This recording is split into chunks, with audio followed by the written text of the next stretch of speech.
Sorry, this is part 2.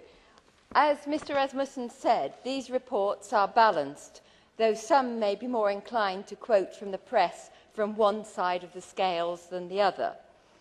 Now, we have had rumblings about hedge funds and private equity for years, but caught up in the present financial turmoil, it's no longer a rarity to be concerned about debt and leverage.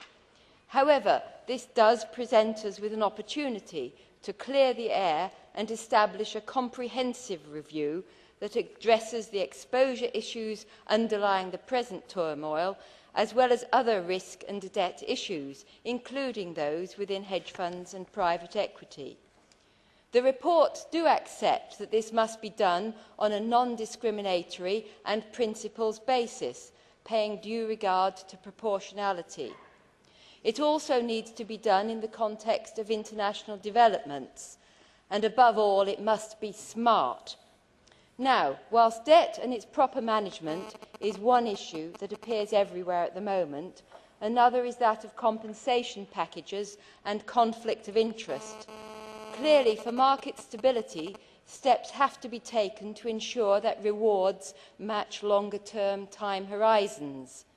I agree that that principle should extend to all areas.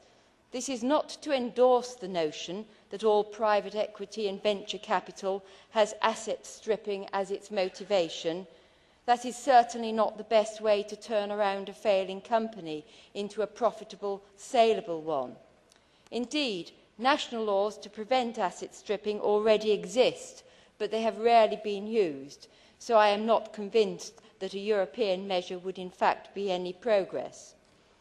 Coming again to the matter of regulation versus voluntary codes, many of the voluntary codes are only just getting underway, and for the main part these should be given time to operate. They are also easier to update. But as I said earlier, they are not a private matter, and public confidence does come into the equation. So I am pleased that my suggestion of a one-stop website as a register of voluntary codes with relevant links to compliance postings has been accepted by colleagues as a potentially useful tool, and I hope the Commissioner will follow that up.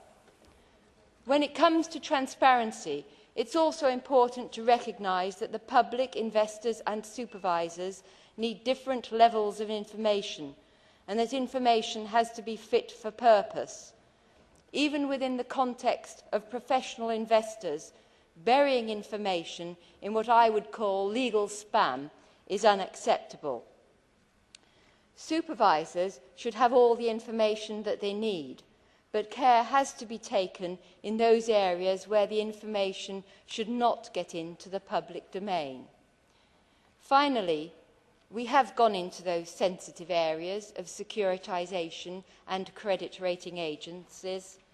On securitisation, I know the Commissioner likes the retention idea, but that is clearly just one available tool, and I would urge that he be prepared to swap tools and that he doesn't close the toolbox too soon.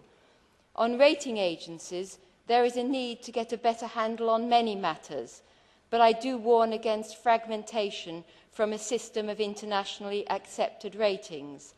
Again, both these areas are examples of where, as I said, we must be smart.